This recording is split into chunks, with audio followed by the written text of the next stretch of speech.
do Senhor Jesus Cristo para os irmãos e para as irmãs. Pastor Fabiano Santana, simples servo. Queridos, eu estou fazendo esse vídeo aqui para nós falarmos um pouco sobre a palavra de Deus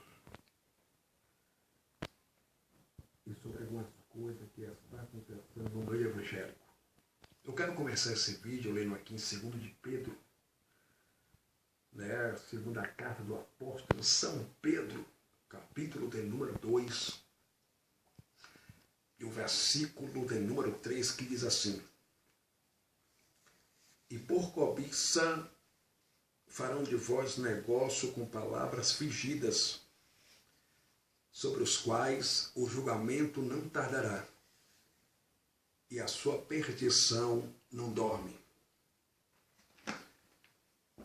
Queridos e amados irmãos, o apóstolo São Pedro, o nome Pedro quer dizer no grego koine Petros, que significa pedrinha pequena, o fragmentozinho de pedrinha, flagelo, pedrinha pequena. O nome Pedro quer dizer no hebraico Petra, que é o mesmo significado, flagelo, pedrinha pequena, fragmentozinho de pedrinha. O apóstolo São Pedro, usado pelo Espírito Santo, ele escreveu sua carta universal endereçada a todos os irmãos que estavam espalhados por toda Bitínia, Capadócia, ponto da Ásia Menor e Ásia Menor, no ano 95 da era cristã depois de Cristo. E o apóstolo São Pedro, exortando a igreja, exortando a irmandade sobre os falsos profetas, sobre o aparecimento de falsos mestres, de falsos profetas. O apóstolo São Pedro, ele disse assim: como houve falsos profetas entre o povo, segundo Pedro capítulo 2, ele disse, no meio de vós também aparecerá falsos mestres, falsos profetas. Só que o apóstolo São Pedro, ele diz em 2 Pedro capítulo 2, a saber o versículo de número 3, assim: e por cobiça, por avareza, muitos farão negócio de vós, usando palavras fictícias, palavras persuasivas, palavras de mentiras. Ora, infelizmente, estamos vivendo isso que o apóstolo São Pedro, usado pelo Espírito Santo, predisse, profetizou, usado pelo Espírito Santo no ano 95 depois de Cristo. Em muitas igrejas no Brasil, pastor não é mais pastor. Em muitas igrejas no Brasil, pastor é empresário, igreja é empresa e crente é negócio seu. Estão esculhambando com o Evangelho de Cristo. Porque o Evangelho é poder de Deus para a salvação dos perdidos, para a salvação dos pecadores. Mas estão fazendo do Evangelho comércio, meio de vida. Estão dentro do Evangelho para enriquecerem. Estão fazendo da igreja a casa da moeda. Estão fazendo da igreja empresa. Só que a Bíblia diz em Filipenses capítulo 3, e o versículo de número 2, a cidade de Filipos, ela recebeu o nome de Filipos em honradez ao imperador macedônico Filipe II. É por isso que a cidade recebe o nome de Filipos. Então, na progressiva cidade de Filipos, existiu uma igreja. E a igreja naquele tempo não era um templo feito por mãos de homens, por mãos humanas. A igreja naquele tempo era na casa das pessoas, na casa da irmandade, na casa dos irmãos. É por isso que o apóstolo São Paulo, escrevendo sua carta de autoria paulina, de Cunho Paulino, entre os anos 65 a 67, provavelmente, do que se pode prover depois de Cristo para a igreja de Filipos, para os crentes filipenses, Paulo disse no livro de Filipenses, no capítulo de número 3, versículo 2, assim: guardai-vos dos cães e guardai-vos dos falsos obreiros. Quando o apóstolo Paulo usou a expressão guardai-vos dos cães, eu lembro que a Bíblia diz em Apocalipse, a palavra Apocalipse no grego koine quer dizer Apocalipse, que significa livro da revelação ou livro da escatologia bíblica. A palavra escatologia no grego quer dizer escato, que significa tratado ou ciência das coisas que em breve vão acontecer, ou doutrina das coisas que vão acontecer nos últimos dias. O livro de Apocalipse foi escrito no ano 95 depois de Cristo pelo apóstolo São João, que estava exilado na ilha de Pátimo. A Bíblia vai dizer em Apocalipse capítulo 22, versículo 15 assim: ficarão de fora do reino do céu os cães, os feiticeiros, os idólatras, os adúlteros, os sodomitas, os beberrão, os avarentos, os homicidas, os que se prostituem, os idólatras e todo aquele que ama e pratica a mentira. Só que o que me chama a atenção em Apocalipse capítulo 22, a saber, o versículo 15, é que o apóstolo São João, usado pelo Espírito Santo, ele diz assim: ficarão de fora os cães. Quem são os cães que vão ficar de fora do reino de Deus? Quem são os cães que vão ficar de fora do reino dos céus?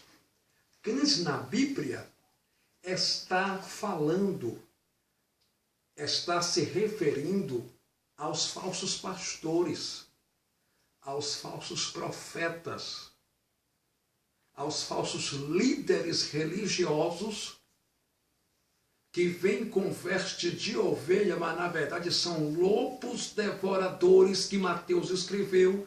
No Evangelho segundo escreveu o evangelista São Mateus, no ano 62 depois de Cristo.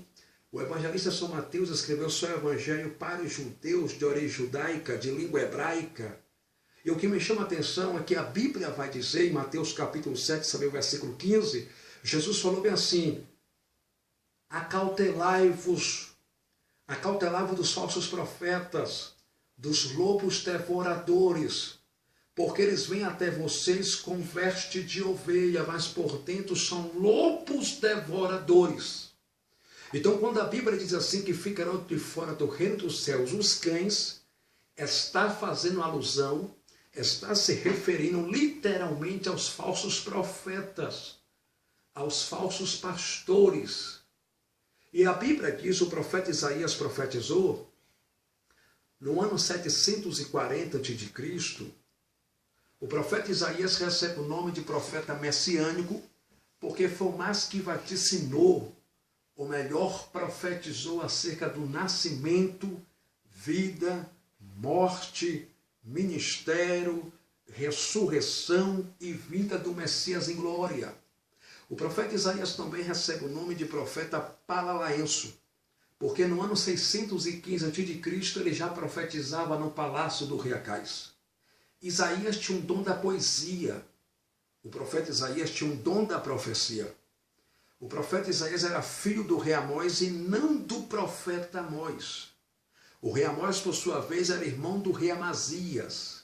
O rei Amazias, por sua vez, era pai do rei Uzias, que reinou em Dona Judá 52 anos. O profeta Isaías era primo do rei Uzias. O livro do profeta Isaías recebe o nome de mini-bíblia, porque na Bíblia tem 66 livros. E no livro do profeta Isaías existem 66 profecias, pós-Messias e anti-Messias. 27 profecias anti-Messias e 39 profecias pós-Messias. Só que o que me chama a atenção no livro do profeta Isaías, no capítulo 56, versículo 10, Isaías disse assim: os vossos profetas são levianos, os vossos sacerdotes são mentirosos, e os vossos pastores são como cães gulosos. Quando o profeta Isaías usou a expressão, os vossos pastores são como cães golosos, no hebraico, Isaías estava dizendo literalmente que os pastores de Israel eram cães, eram cachorro. Observe, se você pegar um pedaço de bife, um pedaço de carne, jogar no meio de 10 cachorros que estão com fome, que estão na gula, vai ser uma briga terrível entre eles pelo aquele pedaço de carne, pelo aquele pedaço de bife. Assim também estão os pastores das igrejas brasileiras. Já reparou que a briga hoje entre os pastores é para ver quem tem o carro melhor? Já reparou que a briga hoje é para ver quem tem convenção maior? Já reparou que a briga hoje é para ver quem tem mais dizimista fiel dentro da igreja? Já reparou que a briga hoje é por poder, é por holofote, mídia, fama, aplauso, ser ovacionado? Já reparou que a briga hoje é por ovelhas, por membro da igreja? Eles são o que Isaías disse, eles são cães gulosos. Eles só estão interessados no produto da ovelha. Eles só estão interessados na lã da ovelha. Eles só estão interessados na gordura da ovelha, em gozar do dízimo da ovelha, em gozar do emprego da ovelha, do trabalho da ovelha, em gozar do salário da ovelha, da lã e da gordura da ovelha. Eu conheço pastores que têm mais de 1000 membros na sua igreja, mas não conversa com o membro, não pega na mão do membro, não visita quem está caído espiritualmente, não ajuda quem está passando necessidade, passando fome. Esqueceu pastorzada do Brasil, esqueceu, senhores pastores, que no dia do juízo final, Deus vai pedir conta para vocês das ovelhas que Deus colocou debaixo da autoridade de vocês? Larga a mão de ser explorador, larga a mão de ser sanguessuga, larga a mão de ser ladrão, pede perdão a Deus pelo teu pecado, porque a casa vai cair. Porque Jesus está voltando. E ele vai arrebatar uma igreja santa, que anda em santidade, cheia do Espírito Santo. E outra coisa, a Bíblia diz no livro do profeta Oséias, o nome Oséias quer dizer no hebraico Rocheá. Ele recebe o nome de profeta do reino do norte, ele veio do norte. Ele começou a profetizar entre os anos 450 a 550, provavelmente no que se pode prover, antes de Cristo. No capítulo de número 4, versículo 6, diz assim: o meu povo está sendo destruído, ou seja, o meu povo é destruído porque lhe falta o conhecimento. Sabe que conhecimento é esse? Conhecimento da palavra de Deus. Conhecimento é luz, mas quem não tem conhecimento tem a mente fechada. Quem não tem conhecimento é Maria vai com as outras. Tudo que a pessoa fala, a pessoa cata para a sua vida, a pessoa engole porque não tem conhecimento. Mas escute, pastor e mercenário do Brasil, a vida de Marajá de vocês vão acabar, porque o povo não está mais besta não. O povo está abrindo os olhos. O povo está tendo agora conhecimento. O povo está abrindo os olhos porque o povo gosta da verdade. E a Bíblia diz no Evangelho segundo escreveu.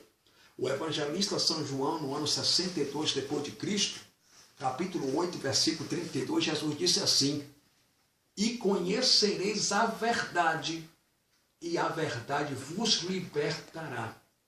A verdade que liberta é Jesus, é a palavra de Deus.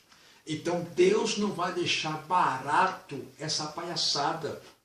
Estão usando o nome de Deus para se enriquecer. estão usando o nome de Deus para ficarem ricos. Enquanto muitos pastores comem caviar, andam de carro blindado, carro importado, de Mitsubishi, anda de carro importado, muitos membros da igreja passam fome. Não tem R$2 para comer um pão. Ele não ajuda o órfão, não ajuda a viúva, não ajuda o viajante, não ajuda o forasteiro. E Deus vai pedir conta naquele grande dia. Por que, pastor Fabiano Santana? Porque a Bíblia diz em Tiago, capítulo 1, versículo 27, que a verdadeira religião para com Deus nosso Pai é aquela que cuida dos órfãos e das viúvas.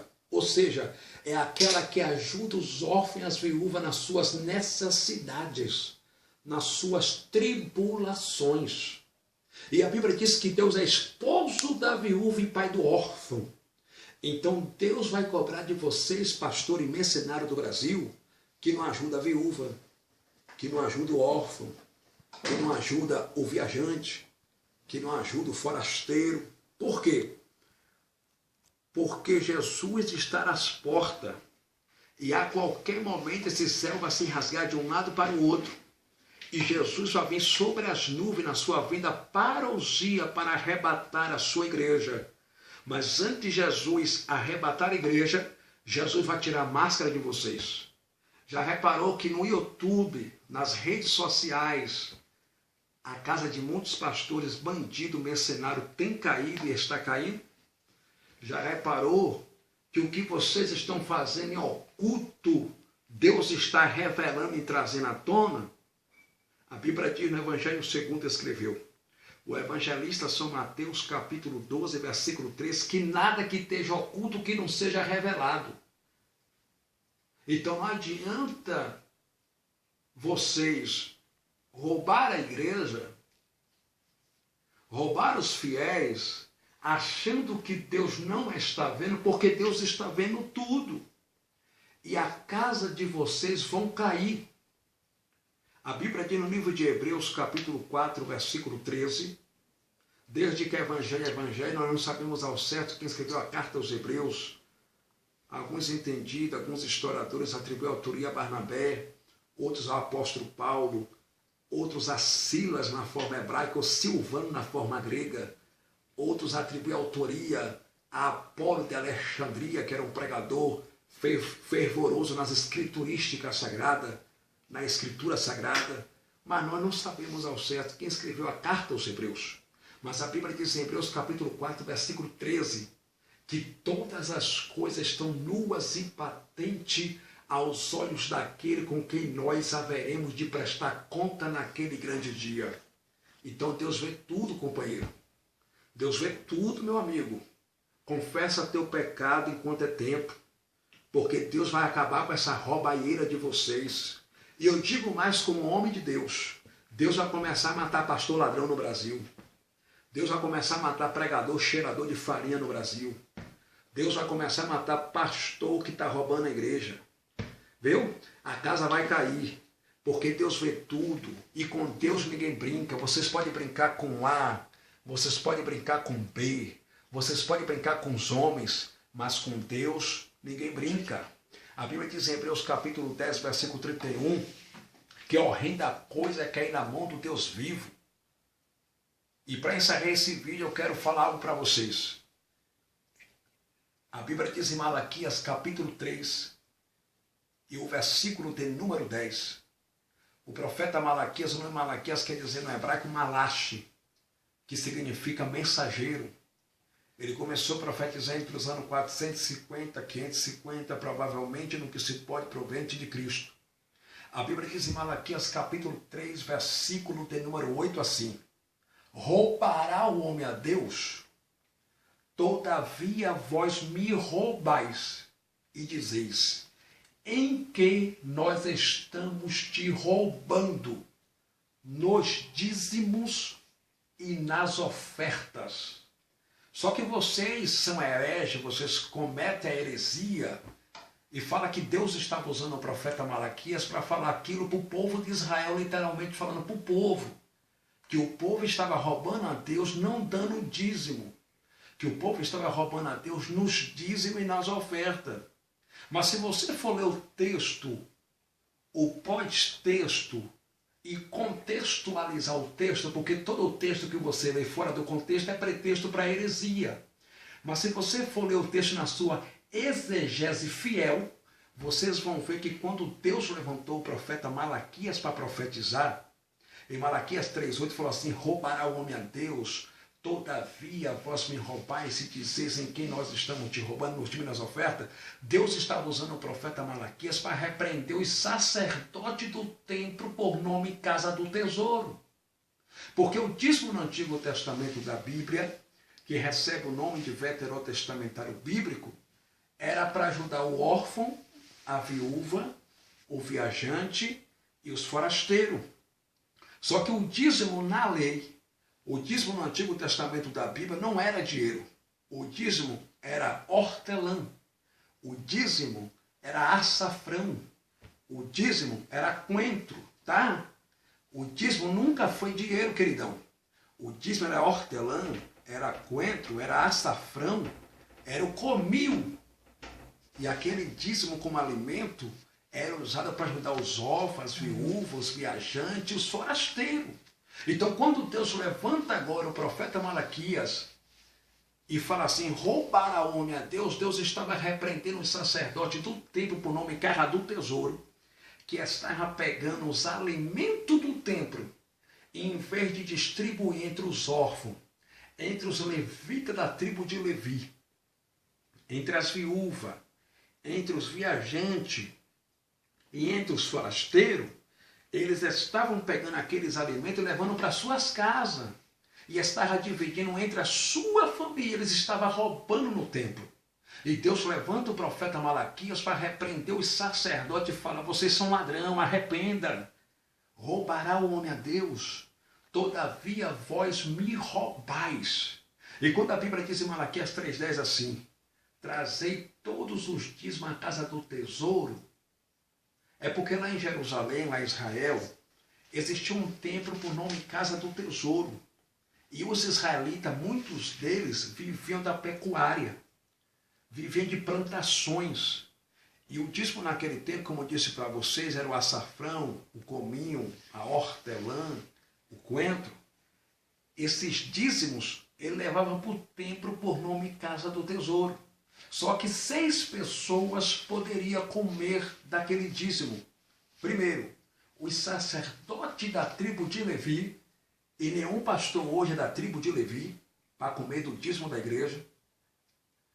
Os levitas da tribo de Levi, os órfãos, as viúvas, os viajantes e os forasteiros. Só eles que poderiam comer do dízimo como alimento. Então o dízimo não era dinheiro. O dízimo era alimento.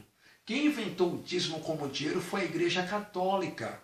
A Igreja Católica, ela seguia a doutrina dos apóstolos. Mas quando os romanistas entraram na Igreja Católica, ela se corrompeu. E eles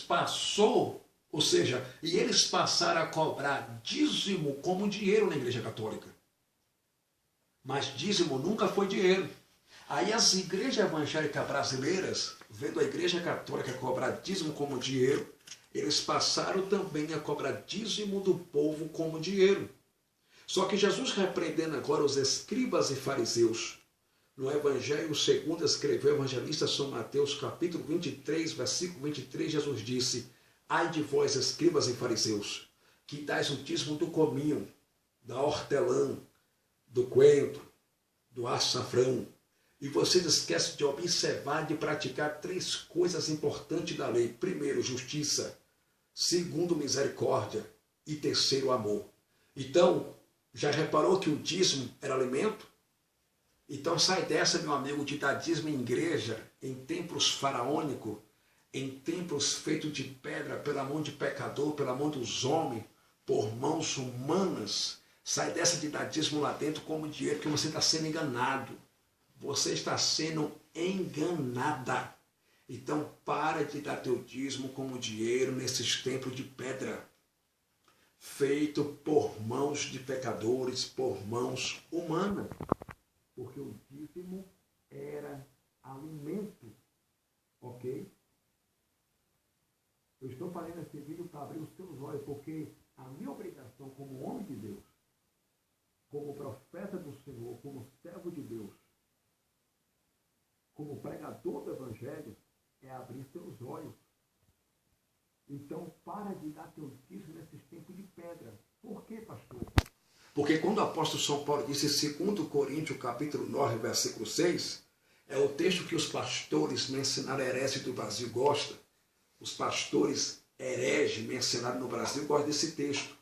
2 Coríntios, capítulo 9, versículo 6, e eles pregam mentira para o povo em cima desse texto. Quando o apóstolo Paulo falou assim em 2 Coríntios 9, 6, quem semear pouco, pouco colherá. Quem semear muito, muito colherá. Versículo 7. Cada um contribua segundo o que Deus colocar no coração. Não por tristeza e nem por necessidade, porque Deus ama quem dá com alegria. Observe. O apóstolo São Paulo, no ano 58, depois de Cristo, escrevendo a sua carta de autoria paulina para a igreja de Corinto, Paulo falou assim, quem semeia pouco, pouco colherá. Quem semeia muito, muito colherá. Cada um dê conforme o que Deus colocar no coração. Não por tristeza nem por necessidade, porque Deus ama quem dá para alegria. Aí tem pastor que pega esse texto e fala que Paulo estava falando ali de dízimo, para o povo dar dízimo, mas isso é mentira. Paulo estava fazendo uma coleta, para ajudar os irmãos pobres de Jerusalém. Os irmãos que estavam passando necessidade. Por isso que Paulo falou assim, quem semeia pouco, pouco colherá. E observe que Paulo usou a expressão semear, semente. O que é semear? Paulo está usando a expressão ofertar. Há uma diferença entre dízimo e oferta. Oferta é bíblico, porque a palavra oferta no hebraico quer dizer korban, que significa ato do coração, ato de gratidão. Oferta pode ser 5 centavos, 10 centavos, R$1, porque é bíblico. E Paulo estava pedindo oferta para os irmãos da igreja de Corinto, para ajudar os irmãos pobres de Jerusalém. Então, queridão, queridona, tu quer dar dízimo? Dízimo nunca foi dinheiro, tá? Então, se tu quer dar teu dízimo, em vez de tu estar enchendo o bolso de pastor dentro de igreja, desses malandros, desses mercenários da fé, né? Desses mercenários da fé, filhos do diabo, filhos da perdição, procura uma irmã que é viúva, dá uma feira para ela, queridona. Procura um irmão que está desempregado, ajuda ele. Procura um órfão, ajuda ele. Dá uma feira para ele. E Deus vai te recompensar 100 vezes mais, em nome de Jesus. Deus continue abençoando a todos. Pastor Fabiano Santana, simples servo, um abraço e um beijo no coração de todos. Amém.